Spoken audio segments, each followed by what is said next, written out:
have another sip. How many pots a day can you drink and still live? I'm doing that experiment right now, and I'll let you know if I live. The guard tower of your life is now informational. You don't need barbed wire if you can convince people to volunteer their boundaries. And you don't need uniforms if identity is branded for them. The technology changes, but the psychology does not. Relief is still the currency. Remember a year ago, your life was pretty stable. If you were asked, what are you going to be doing in 5 years? You might say, well, the world is changing so fast, I don't really know. But you kind of knew it would be, a percentage of what it was that day a year ago. Now, everything is upside down. Geopolitics is out of control. Governments have collapsed everywhere. Economies are completely make-believe. They always were. But now they're completely make-believe. Everything is completely upside down. If someone said, where are you going to be in a month? You honestly can throw your hands up in the air and say, I have no idea. I have no idea. So everything has purposely been blown up so that the pieces are falling and they're being sold off as scrap. And what happens is all you want is relief. All you want is stability. All you want is to be able to know that when you get on the road, it's not going to suddenly end somewhere with a berm and you're going to be diverted down here and maybe you emerge or not. Or maybe you've got another 100,000 paramilitary guys with no training, armed to the teeth, invading your city next because, well, Emmanuel Goldstein from 1984 or whatever is hiding under the bed. We don't know. They're immigrants. I mean, isn't everyone here an immigrant unless you're Native American? Yeah. But it's okay. You're not supposed to think about it. The technology has changed, but the psychology has not. Relief is still the currency. Going to read a quick comment on YouTube. Atomic bombs dropped on Japan had been captured in Germany in April 1945 and weaponized by captured Germans inside USA, then dumped on Japan August 1945. Identical nukes were found deep underground. I've heard that. I haven't verified that, but I have heard that. It could very well be possible. There were German submarines off Key West. The famous is it the 505? Something like that. Was captured in the St. Lawrence Seaway and now sits in a museum in Chicago in Lake Michigan. So all of this stuff is now slowly coming to light. As I was saying, relief from complexity is now what people yearn. Their lives have been made so impossible, that's all they yearn for.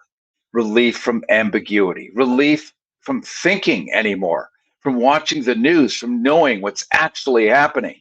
Freedom is cognitively expensive, isn't it? It demands doubt. It demands discomfort. Freedom demands tolerating people that you find irritating. Authoritarianism offers something way smoother for the average bear. It offers certainty. It offers I'm just percolating on this. It offers certainty. That's what it offers. And certainty is a narcotic, isn't it? Certainty reduces anxiety. Certainty removes the burden of evaluation. And if you can provide certainty in a chaotic world, you don't need to coerce obedience. You simply receive it. Cary Harrison with you. This is the Cary Harrison Files, CaryHarrison.com and GoHarrison.com, one word. Live video streaming on YouTube and Substack, everything with a chip and a signal, or an easy shortcut at kpfk.net. You can later listen as a podcast across every service, Simply Google Cary Harrison or the Cary Harrison Files. Don't forget our newsletter with a transcript of this entire show, stuff we no longer can say on the radio, is at caryharrison.com or goharrison.com. Let's now look at how dissent is managed. Now, it's not eliminated, but it's reframed. Opposition becomes extremism. And this goes back to World War II, doesn't it? Opposition was extremism. Today, opposition is extremism. If you're a member of the opposing party, since we only get to have two in this country, you are an extremist. Really? I mean, you probably don't think that being a member of a party means anything other than the other party is truly objectionable. Yours may not have much of a spine, but at least it tries to recycle and does think that Category 5 hurricanes and droughts and stuff caused by climate change is unpleasant. That's all. But opposition has become extremism. Criticism has become disloyalty. And going back to World War II, complexity became weakness and was viewed as such. The language shifted first, didn't it? It always does. Language is the rehearsal. Infrastructure always comes later. And here's the subtle genius. Most containment today is voluntary. It's convenient for you and me, so we surrender all kinds of stuff for the convenience. People curate their own cages. I know, I don't want to own that either, but people curate their own cages. They choose their narratives. They select their information streams. Remember when you were a kid? Got another YouTube comment. I'll hopefully jump to that in a second. When you were a kid, you turned on the TV and it was a push system. They pushed the programming at you. You were told must see TV. You had 3 or 4 networks plus some UHF. So you watched what they gave you and they tried to let you know that this is the best one. So please pick us. We no longer do that. We pull now. You've got all these choices. You pull what you want. They're pushing it, but they're not pushing it as the only dinner on the table. You're just pulling what you want. So you're choosing your information streams, your news streams, your entertainment streams, your conversation streams, your dating apps, your Facebook algorithm is choosing for you because you've chosen it. So it's choosing you back. We are defending our chosen enclosures as our identities now. You don't have to build a wall if people build it for you. And when identity fuses with narrative, challenging the narrative feels like a personal attack. Sacred cages don't look like prisons. They look like communities. They look like safety. They look like belonging. And belonging is and has been forever the most powerful drug on earth. So let's return to post-war amnesia, because the speed of forgetting is astonishing.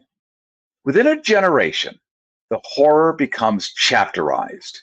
Museums are built, memorials are erected, and I couldn't help that. Please forgive me. School children, can't say that in the same paragraph. Well, can you say Epstein or Epstein? Or school children toured through glass cases. History becomes something that, it simply happened. Not really real, kind of a institutional memory. It's not something that's possible. That's the anesthetic. Because when you turn atrocity into exhibit, you reduce its volatility. You domesticate it. You convince yourself that the conditions required were exotic. They were unique. They were unrepeatable. But they weren't. They were ordinary. That's what we're finding out. That's what we're living. Humiliation. ordinary. Economic strain, ordinary. Political fragmentation, ordinary. Narrative certainty, institutional compliance, corporate alignment. That's not exotic. That's familiar. And that's the point. And now we reach the uncomfortable core. Most people don't want tyranny. The founding daddies, my ancestors, maybe yours too, did not want tyranny. They left it. And the Declaration of Independence, the Constitution, it screams at the top of its lungs, including Thomas Paine. No more tyranny. Here's what it looks like. Here's what it smells like. But as Tommy Jefferson and others insisted that we have a really good educational system, Honest Abe, of course, created the Department of Education because Black people who were property, not allowed to read and write, he made sure they would now have access. Even sent in at the time federal marshals and others to physically escort people into schools. This is in the 1860s. So the illiteracy declined, and people became knowledgeable. Even my grandmother, who was a farmer growing up in Iowa, studied Greek because in that era, what you knew was your currency, and you'd be a better farmer, you'd be a better this, you'd be a better that. By around 1900, some of our robber barons actually wrote white papers on how to reduce and limit education for the American public because they're not going to be good employees if they know stuff. If they have critical thinking skills, they need to show up, they need to clock in, clock out, and just want more, but not know why they don't want more. So most of us, we really don't want tyranny. We just now want, as did the Germans, from all of what they went through with the Versailles Treaty and World War I, they were offered relief. You are now being offered relief. You're offered relief from feeling small. You're offered relief from economic anxiety. We're going to make America great again. I've got 5,000 golf courses, and you're going to somehow get a secret invitation like Willy Wonka, a golden ticket to come and play golf at my golf course. Has anyone gotten that invitation yet? If you have, you need to let me know. You're offered relief from cultural drift, which is purposely being made, purposely being engineered and contrived. But you're offered relief from that cultural drift. And if someone offers anybody a story in which you are central again, heroic again, righteous again, people will listen. And if that story comes wrapped in patriotism and served with cake, as it was by the soon-to-be Führer, people nod. Just like those society ladies in Munich. History doesn't require monsters to function. It requires administrators. It requires accountants. It requires people who tell themselves, this is temporary, this is necessary, and this is for stability. Containment rarely arrives screaming. It arrives rationalizing. Now, let's tighten this, okay? The concentration camp system was economic infrastructure. What? What? No, it wasn't. It was this and that. Yes, it was horrible, but it was economic infrastructure. It was a business plan for profit. The cheering was psychological infrastructure. The post-war reintegration was bureaucratic infrastructure. Modern containment is narrative infrastructure. Different tools, same circuitry, and here's the blade. Evil never presents itself as evil. It presents itself as improvement. Like Mr. Musk, in 10 years, no one will have to work again. Everyone will have basic universal income. I'm not sure, because people don't think about that. It sounds great. If nobody's working, nobody's paying taxes. And yet they're all getting universal basic income. Who's paying the taxes? Who's paying the freight? Who pays for retirement, for Social Security? Nobody's working. Nobody's paying taxes. No revenue in the treasury. Everyone gets a payout. No. And that's why evil never presents itself as evil. It presents itself as improvement. And it sure sounds good. It presents itself as correction. It presents itself as inevitability. It presents itself as the only adult in the room. I'm the genius. You're the nitwit. I know stuff you don't. So here it is. And tired societies are always going to choose the adult who promises certainty over the philosopher who promises doubt. And this is what's so hard about being in the world of journalism for those of us with that history and that old school training, is our job is to promise doubt, question authority, find out is it real or not, ask everyone to research it themselves, draw their own conclusions. And that's the nature of it. But it's empowering when you know what's happening. But when an adult comes in, a single adult, a leader promising certainty, that's human wiring. We love it. We crave it. At least 1/3 of us crave it. And it's not stupidity. It's just wiring. I mean, why would anyone be a fan of a sports team? It's wiring. I mean, who really cares if Tom Brady were to do this or that, or, the Bears win or lose, or whatever? Who really cares? But it's our wiring. We are tribal. We need to have membership in things that matter to us so that we are part of a larger team. And this is the folly. This is the seduction for us. History doesn't repeat because people are foolish. It repeats because people are simply exhausted. And exhausted people trade liberty for clarity. They trade ambiguity for identity. They trade freedom for relief. And they applaud while doing it because it feels like strength. Now breathe, because here's the final reckoning. The camps were not the beginning. They were the invoice. Right? You have to sit on that for a second. The camps were not the beginning. They were the invoice. The cheering was not the beginning. It was the deposit. The paperwork came first. The rhetoric came first. The certainty came first. And by the time the fences appear, the transaction is complete. Just like the bigly, beautifully bill. The transaction is complete. The funding is in place. Now you start hiring tens of thousands of private companies to build this thing out. That includes some 50 camps that are highlighted, another 75,000 stormtroopers. By the time those fences appear, the transaction is complete.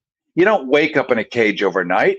You wake up one morning and realize the door has been narrowing for years, and you helped sand the hinges. Ooh, the machinery was never mystical. It was procedural. It required engineers. It required accountants. It required neighbors. It required people who believed they were being reasonable. Authoritarian systems don't rise on terror alone. They rise on relief. Relief that someone else will decide. Relief that someone else will simplify. History doesn't collapse in explosions. It slides. It shrugs. It normalizes until one day the cage feels permanent and you can't remember when the door was open. And that's the story. And that's the warning. And this is the Cary Harrison Files.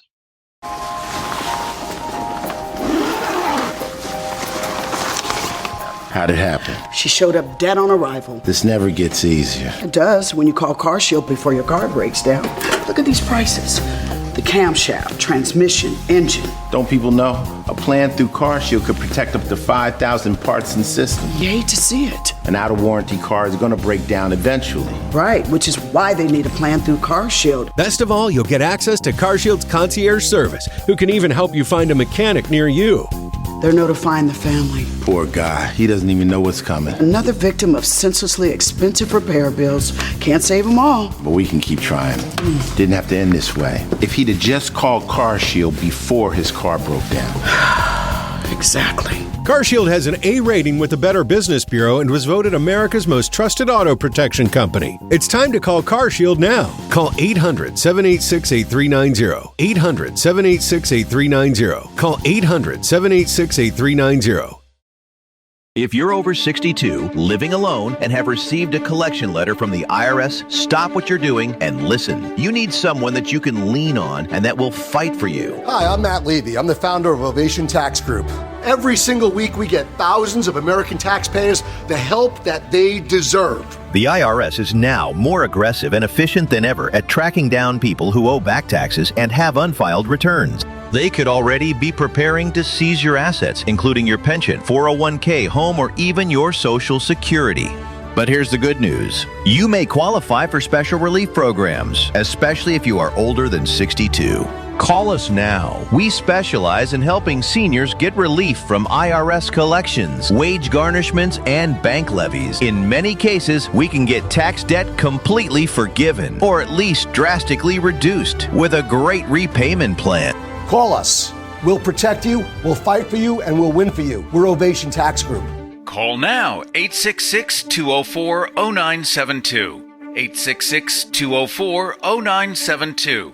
866-204-0972. If you're living with diabetes and using insulin, you know the pain of pricking your fingers over and over again. Ouch! Well, by wearing a small remote device called a continuous glucose monitor, or CGM, call now and get free shipping of your new CGM, plus we'll bill your insurance for you. 877-282-8102. That's 877-282-8102. 877-282-8102. 877-282-8102.